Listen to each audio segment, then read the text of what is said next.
প্রেম, আড়াই অক্ষর, মাত্র আড়াই অক্ষরের এই শব্দ প্রেম, এর মধ্যে ত্রিলোকের এবং সমগ্র ব্রহ্মাণ্ডের বীজ নিহিত আছে। এমন কি আছে যা এই প্রেম করতে পারে না?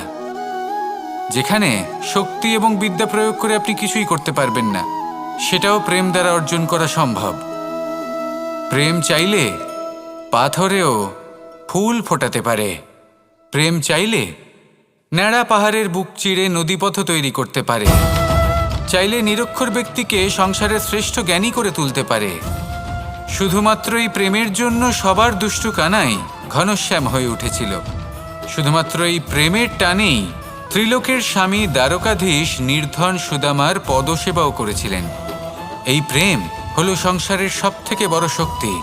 এই সংসারের আধার হলো প্রেম। এমন কিচ্ছু নেই যা এই প্রেমের পক্ষে সম্ভব নয়। যেখানে বিদ্যা এবং শক্তি সাহায্য করতে পারে না, সেখানে এই প্রেম আপনাকে জয়ী করে দিতে পারে। তাহলে আসুন আর আমার সাথে ভালোবেসে বলুন, রাধা রাধা। এটা কোনো এক সময়ের কথা। একটি শেয়াল ভুলবশত একটি নগরীতে প্রবেশ করে এবং সে সেখানে হঠাৎ ধোপাদের পাড়ায় প্রবেশ করে। নীল রং গোলা জলে পড়ে যায়। কোনো ক্রমে পালিয়ে পালিয়ে আবার সে বনে ফিরে আসে। অন্য সব প্রাণীরা ওকে দেখে আর ভয়ভীত হয়ে পড়ে। তখন সেই শেয়াল ফন্দি এঁটে সবাইকে বলল যে, আমি হলাম দেবদূত আর তোমাদের সকলকে রক্ষা করতে এসেছি। সবাই ওর কথা মেনেও নিল। প্রত্যেক দিন ওকে ধনধান্য খাবার এইসব প্রদান করতে লাগলো। তারপরে এমন একটি রাত এলো যেদিন দূরে কোথাও কিছু শেয়ালের দল তাকে ডাকতে শুরু করলো। আর তখন এই শেয়াল নিজেকে আটকেই রাখতে পারল না।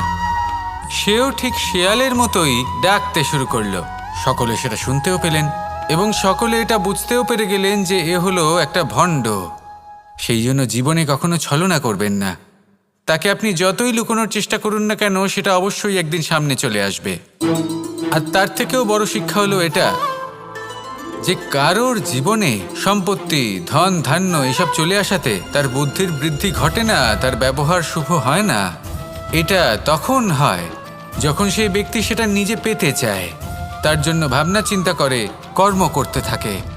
আর যখন একজন ব্যক্তি নিজের বুদ্ধি এবং ব্যবহার উন্নত এবং শ্রেষ্ঠ করে তুলতে পারেন, তখন তিনি নির্ধন হয়েও ধন অর্জন করতে পারেন। ঠিক পদ্মফুলের মতো। একটি পদ্মফুল কিন্তু জন্ম নেয় পাকের মধ্যে। তারপরেও এই পদ্মফুল দেবতাদের প্রসাধনের অঙ্গ হয়ে ওঠে। আসুন আর আমার সাথে ভালোবেসে বলুন, রাধা রাধা। মানুষের জীবনে উন্নতি লাভ করার জন্য তিনটি স্তম্ভের প্রয়োজন হয়। প্রথম স্তম্ভ শিক্ষা। এই শিক্ষা আমাদের জ্ঞান প্রদান করে।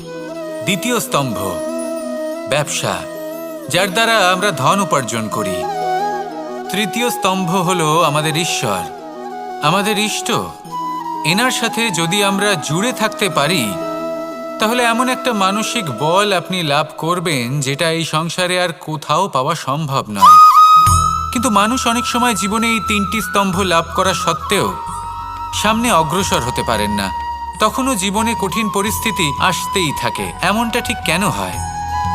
কারণ সে জীবনে এই তিনটি স্তম্ভ লাভ করে নেয়, জীবনে প্রয়োগও করে, কিন্তু তার ভিতের কথা সে ভুলেই যায়। যেমন প্রথম স্তম্ভ অর্থাৎ শিক্ষা। এই শিক্ষার আধার হলো শুভ চেতনা। যদি অন্তরে শুভ চেতনা না থাকে, তাহলে এই শিক্ষার কোনো গুরুত্ব থাকে না। দ্বিতীয় স্তম্ভ ব্যবসা। পরিশ্রম করে উপার্জন করতে হবে, এই কথাটা আমরা সবাই জানি এবং সবাই চেষ্টাও করি। কিন্তু ব্যবসা করতে করতে আমরা এটা ভুলে যাই আমাদের ব্যবহার কেমন হয়ে পড়েছে। এই ব্যবহার যদি শুভ হয়, তাহলে আমাদের উপার্জন আস্তে আস্তে একটা স্থির জায়গায় এসে পৌঁছবে। এবং তৃতীয় স্তম্ভ আমাদের ভগবান। যদি ওনার স্মরণে আপনি যেতে চান, তাহলে তার পূর্বে নিজের মা বাবাকে সেবা করুন, তাদের যত্ন করুন, তাদেরকে ভালোবাসুন, কারণ ওনারাই হলেন এই সংসারে আপনার সব থেকে বড় ইষ্ট। তাহলে 3 স্তম্ভের সাথে সাথে তাদের আধারকেও নিজের জীবনে প্রাধান্য দিন। কোনো সমস্যা আসবে না, জীবনে একের পর এক উন্নতি করবেন এবং এই মন প্রসন্ন হয়ে বলবে রাধা রাধা। সুখ, দুঃখ এবং শক্তি, এই 3 হলো এই সংসারের ত্রিদেবের মতো। আমাদের জীবনে যা কিছু ঘটছে এই 3টির ভিত্তির উপরেই হচ্ছে। আসলে এই সংসারের একটা নিয়ম আছে, যখনই আপনি কিছু লাভ করেন এই সংসার আপনার পরীক্ষা নেয়। এটা জানার জন্য আপনার পরীক্ষা নেয় যে আপনি যা কিছুই লাভ করেছেন আপনি কি আদৌ সেটার যোগ্য কি না। ঠিক সেইভাবেই এই সুখ, দুঃখ এবং শক্তি আপনার পরীক্ষা নিয়ে থাকে। যখন সুখ আসে তখন সে আপনার পরীক্ষা নেয় যে আপনার মধ্যে অহংবোধ জাগ্রত হয়নি তো। যদি অহংবোধ চলে আসে তাহলে সুখ সেখানেই সঙ্গ ত্যাগ করে। দুঃখ আপনার ধৈর্যের পরীক্ষা নিতে থাকে, আর যদি আপনার মধ্যে ধৈর্য না থাকে তাহলে এটা আপনাকে আরো বেশি দুঃখের গভীর অন্ধকারে ঠেলে দেবে। সেখানে শক্তি পরীক্ষা নেয় আপনার বিনম্রতার। যদি আপনি বিনম্র না হন তাহলে হয় এই শক্তি আপনার সঙ্গ ত্যাগ করবে, নয় এই শক্তি বিনম্রতার অভাবে আপনার পতনের কারণ হতে পারে। এই সংসারে যে কোনো ব্যক্তি যিনি এই পরীক্ষায় উত্তীর্ণ হয়ে থাকেন এই জীবনে তিনি সাফল্য লাভ করেন। আসুন আমার সাথে ভালোবেসে বলুন রাধা রাধা। এই সংসারে কখনো কোনো ব্যক্তিকে তার বাইরের পোশাক দেখে বিচার করার চেষ্টা করবেন না, এটা খুব বড় ভুল করবেন। যেমন আমরা জীবনে অনেক সময় এমন করি, ধরুন কোথাও একটা গাছ দেখলাম, খুব বিশাল আকারের একটা গাছ যেটা মাটির থেকে অনেক উঁচুতে পৌঁছে গেছে, যার বিশাল শাখা আছে। সেগুলো দেখে আমরা ভাবি যে এই গাছে হয়তো কত সুস্বাদু ফল আছে, আমরা সেই গাছের পরিচর্যা করতে থাকি। আবার অন্যদিকে হলো একটি তৃণ যেটা মাটি থেকে কিছুটা উঁচুতে পৌঁছেছে, কিন্তু সেই তৃণর নিচে, মাটির নিচে অত্যন্ত সুস্বাদু ফল বা সবজি জন্ম নেয়, যা আমাদের স্বাস্থ্যের পক্ষে অত্যন্ত উপকারী। সেই জন্য কখনো আবরণ দেখে কাউকে বিচার করতে চেষ্টা করবেন না। তার বদলে এটা বোঝার চেষ্টা করুন যে আপনার সামনে যে ব্যক্তি আছে বা বস্তু আছে তার বিশেষত্ব কি। যদি এই বিশেষত্ব বোঝার ক্ষমতা আপনি অর্জন করেন, যদি এই শিল্প আপনি নিজের ভেতরে জাগ্রত করেন, তাহলে এই সংসারে বিশেষত্ব কি সেটা আপনি জানতে পারবেন। আর এই সমস্ত খেলা দৃষ্টি থেকে নয়, দৃষ্টিভঙ্গি থেকে জন্ম নেয়। দৃষ্টিভঙ্গি সবসময় শুভ রাখুন আর আমার সাথে ভালোবেসে বলুন রাধা রাধা। মানুষের এই সংসারে জীবনযাপন করার জন্য কিছু জিনিসের প্রয়োজন পড়ে, এমন কিছু আবেগ, এমন কিছু বস্তু আছে যেগুলো তার প্রয়োজন হয়। কিন্তু সবথেকে বেশি যে জিনিসটা তার প্রয়োজন হয় সেটা হলো সম্মানের। আমাদের ভালো লাগে যখন কেউ আমাদের সম্মান করে, আমরা কাউকে সম্মান করলে তারও সেটা ভালো লাগে। কিন্তু আপনি দেখবেন যে সংসারে বেশিরভাগ মানুষ 2টি মাপদণ্ডের ভিত্তিতে সম্মান করেন, হয় বয়স দেখে করেন বা উপার্জন দেখে, অর্থাৎ সেই ব্যক্তি কতটা উপার্জন করেন। এবার ভেবে দেখুন, এটা আবশ্যক নয় কারোর বয়স যদি বেশি হয় তার বুদ্ধিও ততটাই বেশি হবে। আবশ্যক এটাও নয় যে কোনো ব্যক্তি যদি অত্যন্ত ধনী হন বা তার মনও নির্মল হবে বা তিনি সৎকর্ম করবেন বা এমন কোনো কর্ম করবেন যাতে উনি সম্মান লাভ করতে পারেন। হতে পারে উনি ধনী কিন্তু দুশ্চরিত্র। সেই জন্য বয়স বা উপার্জন দেখে কোনো ব্যক্তিকে সম্মান করবেন না, কর্ম দেখুন। যদি গভীরভাবে ভেবে দেখেন তাহলে দেখবেন যদি কোনো মানুষ কোনো সৎকর্ম করেন তাহলে তার প্রতি হৃদয় থেকে সম্মান জাগ্রত হয়। এটাই হলো সেই সম্মান যা অর্জন করতে হবে। বয়স আজ আছে, কাল আরো বৃদ্ধি পাবে। উপার্জন আজ আছে, কাল সেটা কমে যেতেও পারে। কিন্তু যদি আপনি নিরন্তর শুভকর্ম করতে থাকেন তাহলে আপনি মৃত্যুর পরেও অমর হয়ে থাকবেন। আসুন আমার সাথে ভালোবেসে বলুন রাধা রাধা। জীবনে অনেক সময় আমরা এটা দেখে থাকি যে আগামী প্রজন্ম সেই কাজটি করে যেটা তার পূর্ববর্তী প্রজন্ম করে গেছেন। একটা উদাহরণ দিই। তাহলে দেখুন, একদিকে আছে মাতা পিতা যারা আজীবন সংঘর্ষ করেছেন ধন অর্জন করার জন্য। তারপর তারই সন্তান তার সাথেই লড়াই করে তার থেকে সমস্ত সম্পত্তি ছিনিয়ে নিল। তারপরে যত সময় অতিবাহিত হয় সেই সন্তানের সাথেও সেই একই ক্রিয়া ঘটতে থাকে। তার সন্তান তার সমস্ত সম্পত্তি ছিনিয়ে নেয়। তাহলে এমন কি সঞ্চয় করবেন যা পরবর্তী প্রজন্মকে দিয়ে যেতে পারেন সেই বিষয়ে ভাবুন। ভেবে দেখুন, এই যে ধন সঞ্চয় আপনি করছেন এর আসলে লাভ কি? অবশ্যই আবশ্যক, কিন্তু এটাই কি শুধু সবথেকে গুরুত্বপূর্ণ বিষয় যেখানে আপনি জানেন যে আপনি এই সম্পত্তি ভোগ করতে পারবেন না, কারণ এই সমস্ত সম্পত্তি আপনাকে পরবর্তী প্রজন্মের হাতে সঁপে দিতে হবে। তাহলে ধন সঞ্চয় করুন, কিন্তু এমন একটা সম্পত্তি কেন সঞ্চয় করা উচিত নয় যার উপভোগও আপনি করতে পারবেন, পরবর্তী প্রজন্মকেও দিয়ে যেতে পারবেন, আর মতভেদও হবে না। এমন সম্পত্তি আছে, আর এই সম্পত্তি হলো প্রেম। যদি আপনার মনে কোনো কিছু সঞ্চয় করার বাসনা জেগে ওঠে, তাহলে প্রেম সঞ্চয় করুন। সেটা পরবর্তী প্রজন্মও পাবে এবং সেই প্রজন্ম ভবিষ্যতে ভালোবাসা ছড়াতে থাকবে। আর তখন এই মন সুপ্রসন্ন হয়ে বলবে, রাধা রাধা। মানুষের জীবনে স্বচ্ছতার একটা আলাদা গুরুত্ব আছে। যদি আপনি নিজেকে স্বচ্ছ রাখেন তাহলে আপনার নিজেরও ভালো লাগবে, সামনের ব্যক্তিরও ভালো লাগবে, একটা অন্যরকম প্রভাব পড়বে। কিন্তু একজন শ্রেষ্ঠ ব্যক্তি কিভাবে হয়ে ওঠা সম্ভব?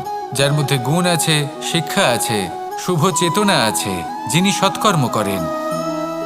কিভাবে হব সেই ব্যক্তি যার মধ্যে জ্ঞান আছে? শুধুমাত্র স্বচ্ছ থাকলে তো তা হওয়া সম্ভব নয়। প্রথমে আপনাকে বুঝতে হবে যে মানুষের মধ্যে 4টি মূল তত্ত্ব আছে। প্রথম হলো তার শরীর, যার দ্বারা উনি যে কোনো কর্ম করে থাকেন। দ্বিতীয় তত্ত্ব হলো তার মন, যার দ্বারা কোনো কর্ম করার জন্য সে নিজেকে প্রেরণা দিতে থাকে। তৃতীয় তত্ত্ব হলো বুদ্ধি, যে কর্ম আমরা করতে চাই, যে লক্ষ্যে আমরা পৌঁছতে চাই, সেটা আমরা কিভাবে কোন পথে করব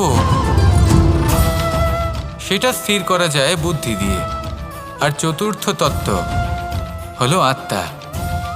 আত্মা হলো এমন এক তত্ত্ব যার কোনো সমাপ্তি নেই।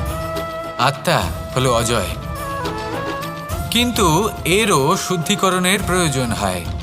এই 4টি তত্ত্বের শুদ্ধিকরণ করতে থাকুন, এদের নির্মল রাখুন, শুদ্ধ রাখুন। এবং এটা কিভাবে হবে? শুভ চেতনা দ্বারা, জ্ঞানের দ্বারা, এবং সবথেকে বেশি গুরুত্বপূর্ণ প্রেমের দ্বারা। আসুন আমার সাথে ভালোবেসে বলুন, রাধা রাধা। ভয়ের সাথে আমরা সবাই পরিচিত, কষ্টও আমরা সবাই পেয়েছি। কখনো কখনো আমরা অসুস্থ হয়ে পড়ি, আর এমন সময় হলে মাতার মমতা, কখনো বাবার স্নেহ, কখনো বন্ধুদের পাশে থাকার অনুভূতি আমাদের রোগ নিরাময়ে সাহায্য করে। কখনো যদি আমরা নিরাশ হয়ে পড়ি, তখন যদি আমাদের কোনো আপনজন আমাদের দুটো ভালো কথা বলে, তখন আমাদের মনোবল বেড়ে যায়। ঠিক তেমন সংসারের এই রঙ্গমঞ্চে যদি আপনি পীড়িত অনুভব করেন, কিছু শুভ কথা আলোচনা করুন, কিছু স্তুতি গান করুন, কিছু মুহূর্তের জন্য হলেও নিজের ইষ্টদেবের কথা স্মরণ করুন আর প্রার্থনা করুন। সাহস বাড়বে, শক্তিও বৃদ্ধি পাবে এবং সামনে এগিয়ে চলার পথও দেখতে পাবেন। তখন এই মন প্রসন্ন হয়ে বলবে, রাধা রাধা। মানুষ সুখী জীবনযাপনের প্রতি এতটাই অভ্যস্ত হয়ে পড়ে যে একটা ছোট্ট সমস্যা এলেই সে সবার থেকে সাহায্য চাইতে শুরু করে দেয়। সে সাহায্য লাভও করে এবং সেই সংকট থেকে সে বেরিয়েও আসে। কিন্তু এই সাহায্য কিছু মুহূর্তের, আর কিছু মুহূর্তের হলো এই দুঃখ। এই 2 মুহূর্তের সাহায্যের জন্য আজীবন আপনি তার কাছে ঋণী হয়ে থাকেন। আর মানবিকতার খাতিরে আপনার মনে কৃতজ্ঞতা জেগে ওঠে, আর সেই কৃতজ্ঞতা বোধ হলো যে আপনি কখনো সেই ব্যক্তিকে ছাপিয়ে যেতেই পারবেন না।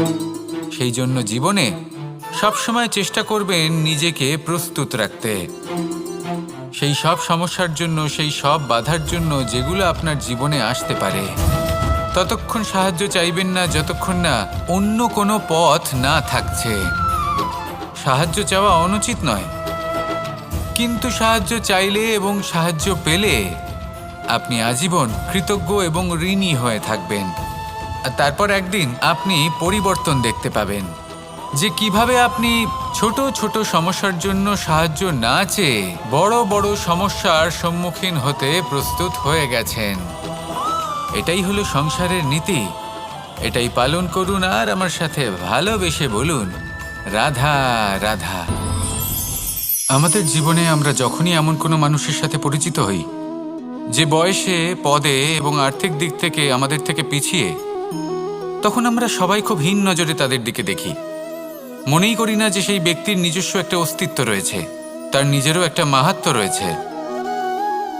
আমাদের মনেই হয় না যে আমাদের সামনে দাঁড়িয়ে থাকার যোগ্যতা আছে তাদের। চলুন আপনাকে একটা প্রশ্ন করি, শূন্যের নিজস্ব মূল্য কোথায়? আপনি বলবেন কিছুই না। শূন্যের আবার নিজস্ব মূল্য কোথায়? কিন্তু যখন এই শূন্যই কোনো সংখ্যার সাথে এসে যুক্ত হয়ে যায়, কোনো অঙ্কের সাথে এসে যুক্ত হয়ে যায়, তখন তার মূল্য অনেক গুণ বৃদ্ধি পায়। অর্থাৎ এই শূন্যের মূল্য অবশ্যই আছে। আর আমাদের জীবনেও এমন কিছু ব্যক্তি থাকেন, তাদের দেখে মনে হয় যে এদের কোনো মূল্যই নেই, কিন্তু যখন এই ব্যক্তি কারোর সাথে এসে জুড়ে যান, তখন তার মূল্য সেই ব্যক্তির বৃদ্ধি ঘটায়। এই সংসারে এমন কোনো ব্যক্তি নেই যার কোনো মূল্য নেই। যদি আমরা ধনুকের কথা বলি, তাহলে তার জন্য একটি দড়ির প্রয়োজন হয়, যেটি প্রত্যঞ্চা হিসেবে ব্যবহৃত হয়। যদি এই প্রত্যঞ্চা না থাকে, তাহলে ধনুকের কোনো মূল্যই থাকে না। যদি প্রত্যঞ্চা না থাকে, তাহলে ধনুকের অস্তিত্ব অসম্পূর্ণ থেকে যায়। এই সংসারে যে কোনো ব্যক্তি হোক বা যে কোনো বস্তু হোক, প্রত্যেকের নিজস্ব একটি মূল্য আছে। তার সম্মান করুন, সামনে অগ্রসর হন আর আমার সাথে ভালোবেসে বলুন, রাধা রাধা। এই সংসারে যে ব্যক্তিই হোক না কেন, প্রত্যেক ব্যক্তির জীবনে সমস্যা অবশ্যই আসে। এমন কিছু মানুষ আছেন, যদি তাদেরকে জিজ্ঞেস করেন যে এমনটা ঠিক কেন হলো, তাহলে পুরো দোষটা তারা নিজেদের পরিস্থিতির ওপর ন্যস্ত করেন। যে আমি তো এমন একটা পরিস্থিতিতে ছিলাম, আমি কিভাবে কিছু করতাম, আমার কাছে আর কোনো বিকল্পই ছিল না। চলুন কথা বলা যাক মহাভারত নিয়ে। ভীষ্ম পিতামহ, ওনাকে জিজ্ঞেস করা হলো, আপনি এরকম প্রতিজ্ঞা কেন করলেন? উনি বললেন যে আমি পরিস্থিতির অধীন হয়ে পড়েছিলাম, সেই জন্য। এই প্রশ্নটাই যখন অর্জুনকে করা হলো, তখন অন্য একটি দিক প্রস্ফুটিত হলো।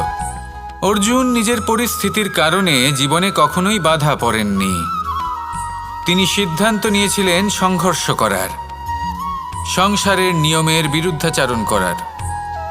এই সংসারে আপনি যা কিছুই হয়ে উঠতে পারেন, তার সমগ্র শ্রেয় শুধুমাত্র আপনার পরিস্থিতির ওপর চাপিয়ে দেওয়া যায় না। সেটা নির্বাচনের উপর নির্ভরশীল, যে সেই পরিস্থিতিতে আপনি কি নির্বাচন করেছেন। যদি সেই মুহূর্তে ভীষ্ম পিতামহ স্থিরতার সিদ্ধান্ত নিতেন, বিশ্লেষণ করার সিদ্ধান্ত নিতেন যে কি উচিত কি অনুচিত, কারা ধর্মের পক্ষে কারা ধর্মের বিপক্ষে, যদি শুধুমাত্র অস্ত্র হাতে ধৃতরাষ্ট্র এবং দুর্যোধনের বিরোধিতা করতেন, যদি শুধু এটুকু করতেন, তাহলে মহাভারতের মতো মহাযুদ্ধ কখনোই হতো না। সমস্যা সবার জীবনেই আসে, কঠিন পরিস্থিতিও সকলের জীবনে আসে। সেই ব্যক্তি এগিয়ে যেতে পারেন যিনি শ্রেষ্ঠ নির্বাচন করার ক্ষমতা রাখেন। তাহলে সেটাই করুন আর আমার সাথে ভালোবেসে বলুন, রাধা রাধা। একটি হাতির শরীরে কত বল থাকতে পারে সেটা আমরা সবাই জানি। একটা প্রহারেই বিশালাকার প্রাচীর ভেঙে পড়তে পারে, কিন্তু সেটা তখন হয় যখন সেই হাতির নিজের শক্তির বিষয়ে কোনো ধারণা থাকে। যদি সেই হাতিকেই বন্দি করে নেওয়া হয়, তাহলে সেই হাতি তার পরাধীন থাকার অভ্যাস হয়ে যায়। এই পরনির্ভরশীলতা আমাদের শরীরকে নয়, আমাদের মনকে বন্দি করে ফেলে। আর তার পরিণাম হলো এটাই যে আমাদের নিজেদের ওপর নিয়ন্ত্রণ থাকেই না। যদি নিজের ওপর নিয়ন্ত্রণ না থাকে, তাহলে নিজেদের প্রকৃত শক্তির সাথে আমরা কিভাবে পরিচিত হব? সেই জন্য এই সংসারের সবথেকে বড় আনন্দ হলো স্বাধীনতা। এই স্বতন্ত্রতাকে আনুন নিজের বিবেচনায়, নিজের চিন্তাভাবনায়, নিজের জীবনে। কারোর কথায় প্রভাবিত হবেন না। নিজের বিবেকবোধ জাগ্রত করুন এবং এগোতে থাকুন। যখন এই বিবেচনা স্বতন্ত্র হবে, তাহলে এই মন জীবন স্বতন্ত্র হয়ে উঠবে। আর তখনই নিজের আসল শক্তি আপনার সামনে আসবে। আপনার সাহস, আপনার প্রতিভা আপনি জানতে পারবেন।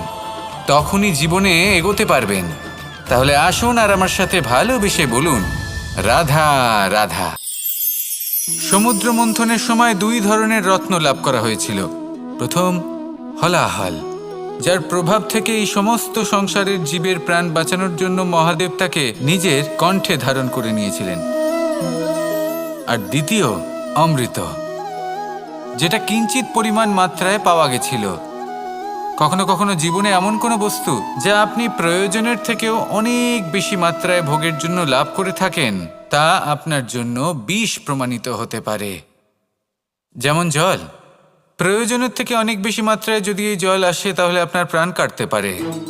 কিন্তু পরিশ্রমের পরে এক পাত্র শীতল জল দ্বারা আপনি যদি স্নান করে নেন, তাহলে তা আপনার শরীরের জন্য অমৃত হবে। পরিশ্রম করার পরে যদি আপনার শরীর এক পাত্র খাবার লাভ করে, তাহলে তা আপনার শরীরের জন্য অমৃত। কিন্তু যদি কোনো পরিশ্রম না করেই আপনি দিনরাত শুধুই খাবার গ্রহণ করতে থাকেন, তাহলে আপনার কাছে তা বিষ সমান। বিষ এবং অমৃত গ্রহণ করাটা আপনার উপরে নির্ভর করছে। কোনো বস্তু আপনার পক্ষে বিষও হতে পারে, আবার অমৃতও হতে পারে। নির্ভর করছে যে আপনি সেটা কিভাবে ব্যবহার করছেন, কতটা মাত্রায় ব্যবহার করছেন। আসুন আমার সাথে ভালোবেসে বলুন, রাধা রাধা। হয়তো আপনার মনে কখনো এই প্রশ্ন আসতে পারে যে ইমারত কেন নির্মাণ করা হয়, কেন উৎসব পালন করা হয়, কেন মানুষ নিজেদের জন্মদিন পালন করেন, কেন দোল, বিজয়া দশমী, রাখি, দীপাবলির মতো উৎসব পালন করা হয়। যদি এগুলো পালন না করা হয়, তাতে কি যায় আসে? যদি এই দোল উৎসব পালন না করা হয়, তাহলে কি এই সংসার ভুলে যাবে যে নারায়ণের প্রতি ভক্তির কারণে ভক্ত প্রহ্লাদকে অগ্নি স্পর্শও করতে পারেনি? যদি বিজয়া দশমী পালন না করা হয়, তাহলে কি এই সংসার ভুলে যাবে যে এই দিনে শ্রীরাম রাবণকে বধ করেছিলেন? যদি আমরা দীপাবলির এই উৎসব পালন না করি, তাহলে কি এই সংসার এটা ভুলে যাবে যে অযোধ্যাতে অমাবস্যার এমন এক রাত এসেছিল যে রাত্রে অযোধ্যা পূর্ণিমার থেকে বেশি উজ্জ্বল হয়ে উঠেছিল? যদি এই রাখি উৎসব পালন না করা হয়, তাহলে কি এই সংসারের ভাই এবং বোনেরা একে অপরের প্রতি ভালোবাসা কি সেটা ভুলে যাবেন? বিষয়টা ভুলে যাওয়ার নয়, বিষয়টা হলো মনে রাখার। যখন জীবনে আমরা কোনো একটা স্থানে পৌঁছই, উপলব্ধিগুলোর উৎসব পালন করি, যাতে সেই মুহূর্তে আমরা সকলের মধ্যে আনন্দ ছড়াই এবং মানুষ সেই মুহূর্তটা মনে রাখেন। এই স্মৃতিগুলোই মানুষের মধ্যে বিশ্বাসের জন্ম দেয়। এই বিশ্বাস যে আগামী যেদিন আসছে তাতে আরও আনন্দের সম্ভাবনা রয়েছে। ভালোবাসার এই উৎসব, ভালোবাসার এই পার্বণ, এটা মানুষের মনে বিশ্বাসের জন্ম দেয় যে প্রত্যেক যুগে কেউ না কেউ এসেছে এবং পরবর্তীতেও আসবে। তাহলে আসুন আমরা ডুবে যাই আমার লীলার এই প্রেম যাত্রায় এবং ভালোবাসার এমন একটা উৎসব পালন করা যাক যা এই সংসার যুগ যুগ পর্যন্ত মনে রাখবে। তাহলে আসুন আর আমার সাথে ভালোবেসে বলুন, রাধা রাধা। वासांसि जीर्णानि यथा विहार, नवानि गृहाति नरोपराणि, तथा शरीरानि विहाय जीर्णा, नन्यानि सयाति नवानि दे। আত্মার কখনোই মৃত্যু হয় না। আত্মা শুধু শরীর বদল করে, রূপ বদল করে। আর যেখানে আত্মার মৃত্যু হতে পারে না, সেখানে প্রেম কিভাবে সমাপ্ত হতে পারে? কারণ প্রেম হলো নিজেই পরমাত্মার রূপ। কখনো সে সীতার খোঁজে বনে বনে ছুটে বেরিয়েছে, কখনো সে রাধার প্রেমে বনকে বৃন্দাবন রূপে সাজিয়ে তুলেছে, কখনো সে কানাই রূপে গোকুলবাসীদের মন জয় করে নিয়েছে, আবার কখনো সে মাখন চোর নন্দলালের রূপে সবার মনে ভালোবাসার স্রোত বইয়েছে। কখনো নিজের হাতে বাঁশি নিয়ে তাতে ভালোবাসার সুর তুলেছে, আবার কখনো নিজের আঙুলে সুদর্শন চক্র ধারণ করে ধর্ম এবং প্রেমের বিরোধীদের সংহার করেছে। কখনো সে যশোদানন্দন হয়ে গোকুলে অনেক লীলা করে বেরিয়েছে, আবার কখনো দেবকীনন্দন রূপে কংসের লীলার পরিসমাপ্তি ঘটিয়েছে।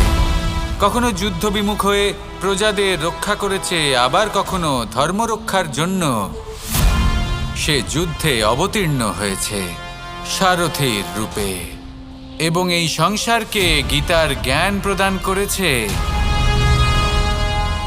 এই ভালোবাসা নয় তো কি? যে গোলকে নিজের রাধাকে হারানোর পরে নিজেও পৃথিবীতে অবতীর্ণ হয়েছে এই সংসারকে প্রেমের শিক্ষা দিতে।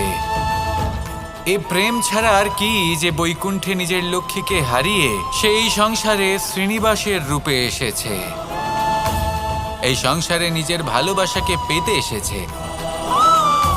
এই প্রেম হলো অনন্ত, এর যাত্রা হলো অনন্ত, এবং এই প্রেম যার যাত্রার কোনো অন্ত নেই আর যার প্রভাব হলো সুগভীর, সেই পরমাত্মারূপী প্রেমকে এই প্রেম দূতের প্রণাম। আসুন আর আমার সাথে ভালোবেসে বলুন, রাধা রাধা।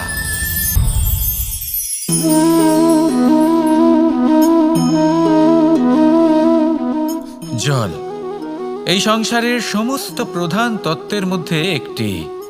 এই জল যে কোনো জ্বালা দূর করে, আগুনকে নিভিয়ে দেওয়ার ক্ষমতা রাখে, অবিরল অবিচলভাবে প্রবাহিত হতে পারে, একে কেউ বাধা দিতে পারে না। এর পথে বাধা সৃষ্টি করলে নিজের পথ নিজেই খুঁজে নেবে বা সে নিজেই নিজের পথ বানিয়ে নেবে, কিন্তু কখনো থামবে না। এই জল হলো মহান, আর এর একটা মহান গুণ আছে, এর নিজস্ব কোনো রং নেই, কিন্তু যখন মেঘ থেকে বৃষ্টিরূপে পৃথিবীতে ঝরে পড়ে তখন সমস্ত সংসারকে রঙিন করে তোলে।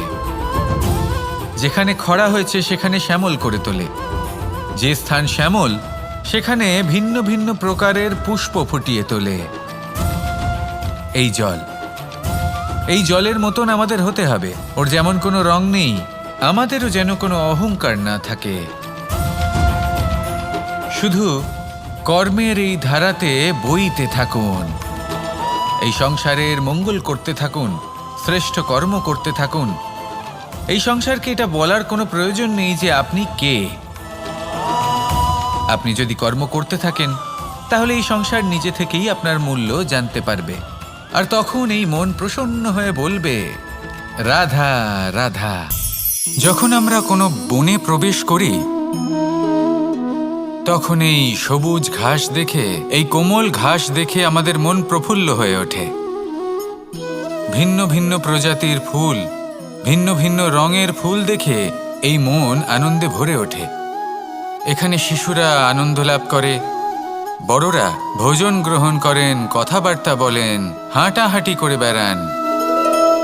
এবার ভেবে দেখুন, যখন এই উপবনের নির্মাণ হয়েছিল সেই সময় যদি এই মাটিকে সঠিকভাবে খনন না করা হতো, যদি তাতে সঠিকভাবে বীজ রোপণ না করা হতো, যদি কোনো সংঘর্ষ না হতো, পরিশ্রম না করা হতো, যদি চলতে চলতে পায়ে কাঁটা না বিঁধে যেত, তাহলে এই সুন্দর বন দেখে আমরা কি এই আনন্দ লাভ করতে পারতাম?